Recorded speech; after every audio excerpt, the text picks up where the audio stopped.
Hi అండి, నేను మీ స్వప్న. Eggless cake ఎలా చేయాలో ఈరోజు మన వీడియోలో చూద్దామండి. మనం కేకు ఏ ట్రేలో అయితే చేయాలనుకుంటున్నామో ఆ ట్రే తీసుకొని ఒక స్పూన్ వరకు నూనె వేసుకోవాలండి. నూనె వేసి ఇలా ట్రే మొత్తానికి నూనె అప్లై చేసుకోవాలి. ఇలా అప్లై చేసిన తర్వాత ఒక 2 స్పూన్ల వరకు మైదా పిండి తీసుకొని కూడా సేమ్ అలాగే పిండి మొత్తం ట్రే మొత్తానికి అప్లై చేయాలండి.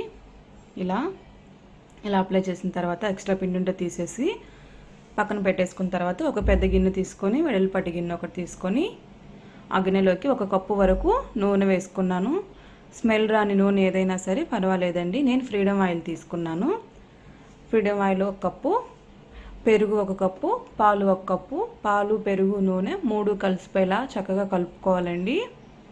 ఎక్కడ ఆయిల్ కనిపించకుండా కలుపుకోవాలి. చూసారు కదా, ఇలా కలుపుకోవాలి. ఇలా కలుపుకున్న తర్వాత 1 కప్పు వరకు బొంబాయి రవ్వ తీసుకోవాలి. బొంబాయి రవ్వను కూడా ఉప్మా రవ్వ అని అంటారు కదండి. ఈ ఉప్మా రవ్వ కూడా చక్కగా ఈ పాలలో కలిసిపోయేలాగా ఎక్కడా ఉండలు లేకుండా కలుపుకోవాలి. ఇలా కలుపుకున్న తర్వాత పంచదార 1 కప్పు. పంచదారని మెత్తగా మిక్సీ పట్టి వేసుకోవాలండి. ఇలా స్వీట్ ఎక్కువగా తినేవాళ్ళు ఇంకో పావు కప్పు వరకు కూడా పంచదార పొడి వేసుకోవచ్చండి. ఎక్కడా ఉండలు లేకుండా ఈ పంచదార పొడిని కూడా చక్కగా రవ్వలోకి కలిపేసుకోవాలి. ఇలా కలుపుకోవాలండి. ఉండలు ఎక్కడా లేకుండా. ఉండలు ఉంటే కనుక కేక్ సరిగా ఉడకదు. ఇలా కలుపుకోవాలండి. చూసారు కదా, ఇట్లా కలుపుకోవాలి.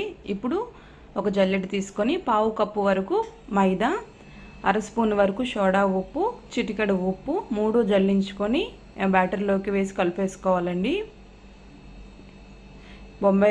బొంబాయి రవ్వలోకి వేసి కలిపేసేసుకోవాలి. ఎక్కడా ఉండలు లేకుండా చక్కగా మైదా పిండిని కూడా కలుపుకోవాలండి. ఇప్పుడు 2 స్పూన్ల వరకు వెనిలా ఎసెన్స్ వేసుకోవాలి. వెనిలా ఎసెన్స్ కూడా వేసి కలిపేసుకోవాలండి.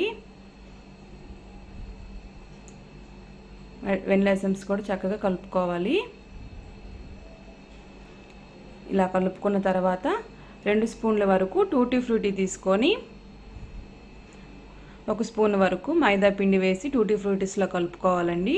ఇలా కలుపుకున్న టూటీ ఫ్రూటీస్ కూడా రవ్వలోకి వేసి కలిపేసుకోవాలి. చూసారు కదా ఎంత కలర్ఫుల్గా బాగుందో. ఇన్ కేస్ మీకు టూటీ ఫ్రూటీస్ వద్దు అంటే కనుక డ్రై ఫ్రూట్స్ కూడా వేసుకోవచ్చు. మనం ముందుగా రెడీ చేసి పెట్టుకున్న ట్రేలోకి ఈ బ్యాటర్ మొత్తాన్ని కూడా వేసేసుకోవాలండి.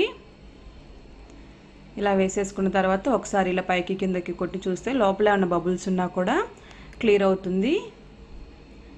ఇప్పుడు పైనుండి కొంచెం టూటీ ఫ్రూటీస్ వేసుకోండి, లేదా డ్రై ఫ్రూట్స్ అయినా సరే. అరగంట ముందే నేను ఫ్రీ హీట్ చేసి పెట్టానండి ఈ గిన్నెని. ఇప్పుడు ఈ కేక్ బ్యాటర్ మొత్తాన్ని కూడా బౌల్లో పెట్టేసేసుకోవాలి. 40 లేదా 45 నిమిషాలు మటు ఉడికించుకోవాలండి. మీడియం ఫ్లేమ్లో మాత్రమే ఫ్రీ హీట్ చేసుకోవాలి. చూసారు కదా ఎంత బాగా రెడీ అయిందో. ఇప్పుడు చాకుతో కానీ లేదా ఏదైనా స్టిక్తో కానీ గుచ్చి చూస్తే చాకుకి ఎక్కడ అంటుకోకుండా రావాలండి. చూసారు కదా ఎంత బాగుందో, అసలు ఎక్కడ అంటుకోలేదు. పూర్తిగా చల్లారిన తర్వాత ఈ ట్రేలోంచి కేక్ని తీసి ఇలా చాకుతో ఒకసారి ఎడ్జెస్ మొత్తాన్ని కూడా కదుపుకోవాలండి.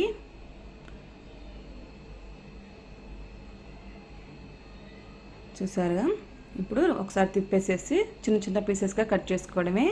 ఇంతేనండి, ఎగ్లెస్ కేక్ చాలా సింపుల్గా టేస్టీగా అయిపోయింది. చాలా బాగుంటుంది. పిల్లలకి పెద్దలకి ఎంతో ఇష్టంగా తింటారు ఈ కేకుని. నా వీడియోస్ మీకు నచ్చినట్టయితే లైక్ చేసి సబ్స్క్రైబ్ చేసుకోండి. Thank you.